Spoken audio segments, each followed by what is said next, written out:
Hey guys, what's up? We are back with another video, and today for this video we're going to be reacting to Odd Ones Out Subway Part 1.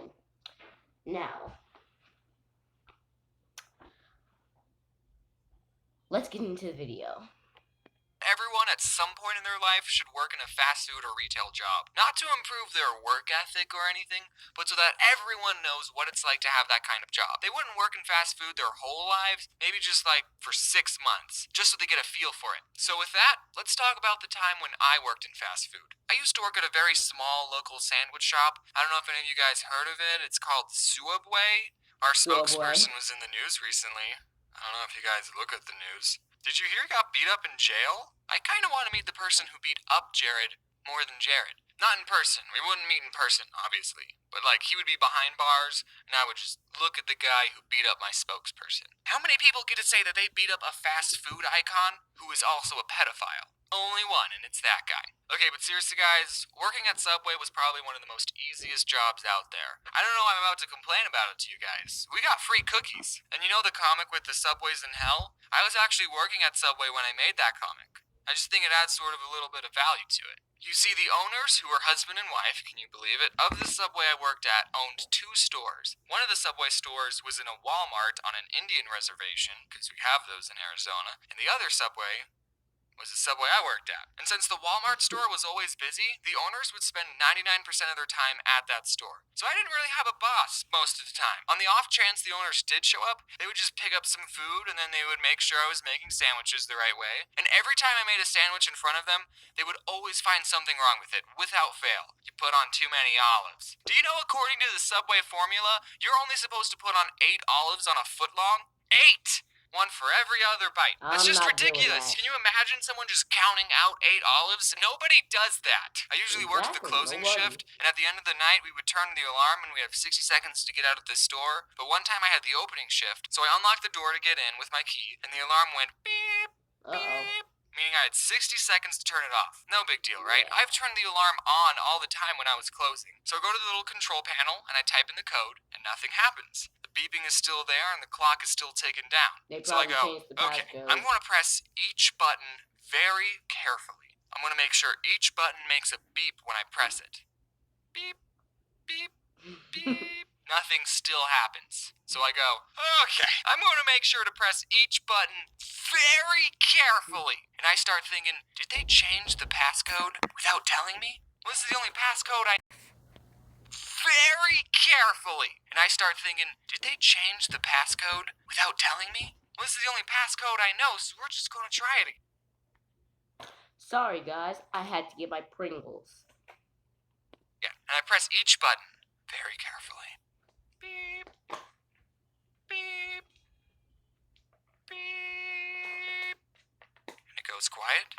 And then the alarm goes off. I still had like 20 seconds left. But I guess when you get it wrong 3 times, it automatically assumes that you're a burglar. So while the alarm is going off, I look on the contact sheet for the owner's cell phone number. I step outside, I call him, and he doesn't pick up. So I go back inside, find the number for the other Subway store. They open an hour before we do. Someone picks up with their stupid voice. Oh, thank you for calling Subway. I'm blah, blah, blah, blah, blah, blah, blah. How may I help you? And I go, hey, is Mike there? It's not his real name, guys, don't worry. And they go, just a minute. Yeah, sure, I have all the time in the world. The cops might be on their way, but take your time. So, Well, Mike that picks would be up. bad. Yellow. Hey, Mike, this is James. What's the passcode for the alarm? Who is this? It's James. What's the passcode? What are you doing there, James? Why aren't you answering the question? I didn't say have that. the opening shift. Is the alarm going off? Yeah, no one told me the new code. Yeah, we changed it. It's the last 4 digits of your social security number. Oh, okay, thanks, Mike. I don't know my social security number, so I finally get the alarm I do off. not know No your one social showed up, security number. thankfully. Which I actually don't know if that's a good thing or not, now that I say it out loud. We did have a store manager who would like make the schedule and sometimes tell us, hey, can you guys do a better job at your job? But other than that, she was cool. She watches my videos and so do her little brothers. They're big fans. Shout out to Ivan and Andy. Those are the brothers. So get this, at Subway, you only work with one other person. Just you and them in an empty Subway for 5 hours. I mean, we weren't like empty all the time. Okay. And when you're not making sandwiches, you have other stuff to do, like stocking the chips or we had stuff to do. But okay, we did watch a lot of Netflix and do homework. So I mean, that other person you worked with would make or break your entire shift. It wasn't the annoying customers. I kind of got used to annoying customers. So I worked with a lot of crappy people. And I also worked with a lot of people who I would probably never become friends with except in a work setting. You see, you gotta understand the type of people who got jobs at Subway. Potheads. Most of them are potheads. And some of them are really cool. I'm just going to go over a couple of the characters that I worked with. There was Tyler. I freaking love this guy. He smoked a lot of weed. He actually taught me what vaping was, and he got me into Clash of Clans. I actually mentioned One thing's for sure, never vape. him and his girlfriend in my riddles video. I don't know if I ever told him that. And of course, I have to mention Corey. He was cool. We watched How to Get Away with Murder on Netflix, and I've also hung out with him outside of work. What him and Tyler had in common is that they would actually do their job, which you gotta appreciate. Then there was this guy, and get this, who was also named Jared, and he was fat. I know, right? He's like Jared before. He loved marble, and that's like the only thing he would talk about. I can say these things. He doesn't watch my videos. There was Sarah. Are you She sure was about cool. that? She made me a bread bowl. And her boyfriend, Jay, he talked about chakras and third eyes. He was...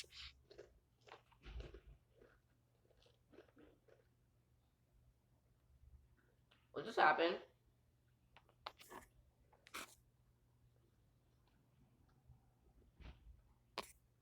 What just happened?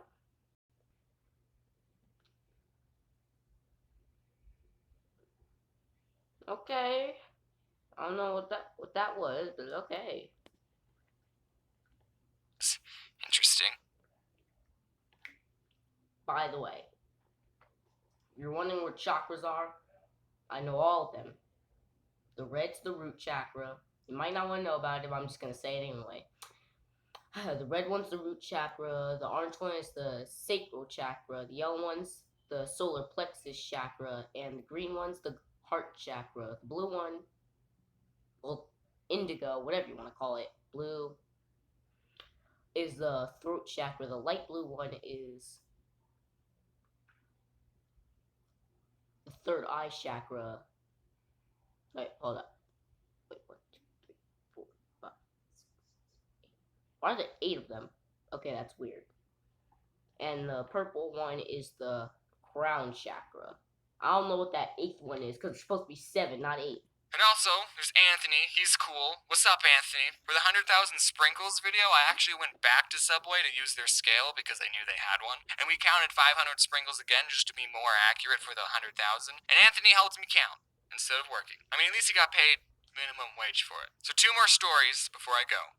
One time, Jared asked me to take out this pile of trash, and I was like, oh, okay, I'll just put this pile of trash in the dumpster. And as I was taking it out, I saw that there was a chip poster in the pile. And I thought, this is too cool to throw away. I'm gonna keep it. So I took it home with I would me. do that. And then the next day when I went in, people were saying, oh, where's the chip poster? We can't find the chip poster. We haven't seen it anywhere. And I'm thinking, I have the poster. I decided not to tell anyone that I had the poster. And it's still hanging up in my room. Sorry, boss, if you're finding out about this now. Okay, and then the other story, I was working with a manager and we were just making sandwiches like usual. And I noticed that when we toasted a sandwich, it would burn the paper a little on the edges. That probably shouldn't be happening. That's so then a weird. customer asks for just bacon toasted. And the boss lady puts some bacon on paper and then puts it in the toaster. And we don't have a setting for just bacon. So then when she opens the toaster, there was a fire on the bacon. So then she starts to whack it with the little metal tray thing. That's not good. But all Don't she do ended that. up doing was fanning the flames, making the fire bigger.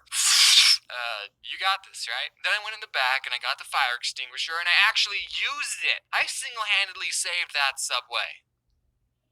Wait, what have I done? Is it okay if the Exactly. bacon's a What have you little done? crispy and has nitrogen and carbon dioxide stuff on it?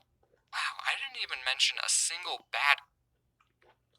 Alright guys, that was the end of the video. I hope you enjoyed it. And like and subscribe to my channel if you haven't. Alright, bye. See you later on the next